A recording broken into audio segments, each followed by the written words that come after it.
Okay, fourth grade, we're going to work on the second part of this project.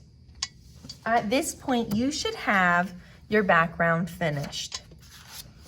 For the second part of this project, we're going to be drawing the pumpkins. Now, you need to decide, do you want your pumpkin stacked up on the right side or the left side of your picture? So I have mine right on the right side here. But for this other drawing, I have it on the left side of the paper. So you're going to need a whole nother piece of paper.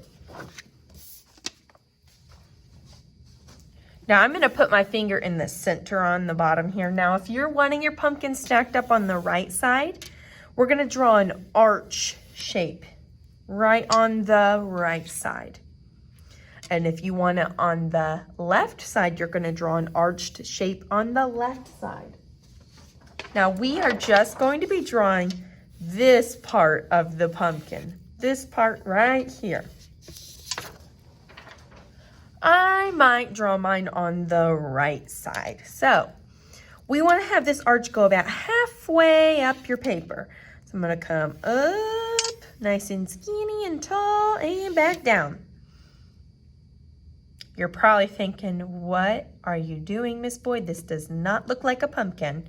But don't worry, we are going to build onto this and make it look more like a pumpkin. So from right up here on the very top of your arch, or the hill I like to call, we're going to come with your pencil right on the top of the hill, and we're going to go hop, and we're going to hop right up, and we're going to come down, and we're going to mimic what this line does. It comes down, down, down, down, down, down, and it comes up and back down, and it might run off the paper, might not. It's whatever you're doing here. And we're going to do the same over here. And one more time. There we go. Okay. I think I want this one to fall off the edge. See, even I make mistakes. There we go. I like that much better, much better. Now, we're trying to make this look like it has form. Form is a three-dimensional object. So it has height, width, and depth. Well, our drawings won't have depth, but we can give it the illusion that it has depth. An illusion is something that tricks your eyes or your brain into seeing something. So these look 3D, but really they're just flat. So that's what we're trying to work on. We're trying to create form with these pumpkins. So we need a stem. I'm gonna come up over here. And I like to do it really skinny, stretched out over really, really skinny. Really skinny. Now, if your pumpkins are shaped kind of like mine, you might be able to add a little bump in the background and make it look more three-dimensional. But if your pumpkins are shaped a little different, then you might not see that part because that is just the little parts here that are poking out from behind the pumpkin. Now, we're just gonna draw the same thing again. It's gonna come up, back down. We wanna leave space for our stem. And then we're just gonna have these little parts coming off again. There we go. And on the other side.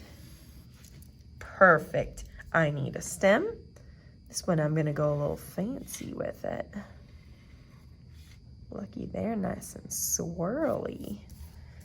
And that is how you do it. Now that our pumpkins have been drawn, we are gonna need some crayons.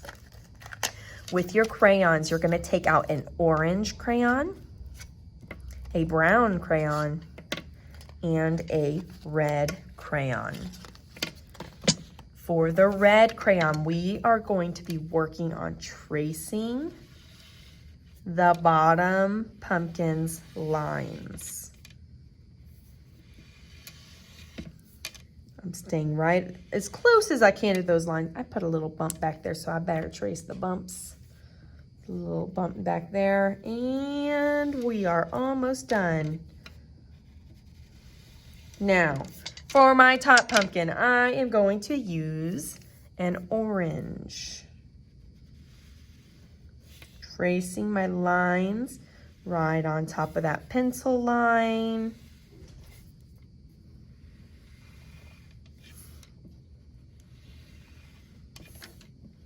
Now the brown will be for the stem.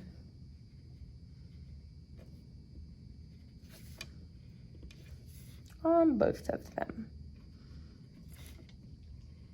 Now, again, if you have paints, you can use paint to paint these, but if you just have a crayon, you can color these as well. So I might just add in a few more lines on these to make them look really, really realistic. I'm gonna go ahead and color this in.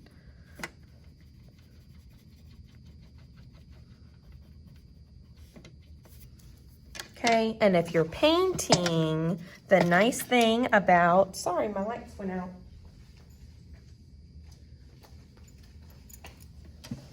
The nice thing about using crayon, that's why it's important that we're using the crayon, is that we can go in here with our watercolors and they're going to resist that crayon because it's really waxy. To resist something means to go away from it. There we go. So you can either color or you can paint. Now on my picture, I did the bottom with orange and the top one with yellow. So depending on what you're wanting to do, if you want to color it with a crayon, color it with a crayon. If you're wanting to go ahead and paint, paint it. The last step that we're going to do now, if you paint, you want to make sure that you allow some dry time because you don't want your picture to be all soggy when you're trying to glue it down to your background. Okay. We're just going to pretend like I finished this project because I don't want you waiting on me for forever. So we're gonna pretend I finished coloring or painting it. Once it's all the way done, just like my example, it's all the way filled in, you're ready to cut out your pumpkins. When you're cutting out your pumpkins, cut with your best cutting abilities. Try and stay on those lines, getting in those little curved areas. And then we're going to glue this down to the background paper. Now, you can either use a glue bottle or a glue stick. I have found that it works best if you use a glue bottle. But if all you have is a glue stick available, then just use that. Almost done here. I'm using my best cutting abilities. Okay. And now I'm ready to glue this on to my background paper that I was working on drawing. So this is the one we started with. I didn't complete it, but that's okay. What you would do is you would put some glue around the edges. I always like to use the glue around the edges. And then once you put it around the edges, you're gonna go ahead and line that up in your corner, like my corner's over here. I'm gonna put that right into the corner and I would glue it down. Does that make sense, hopefully? And if it does not make any sense, or if you have any questions, feel free to post in the area where on our discussion board where you can put questions, or you can even send me a message and I would gladly help you the best that I can.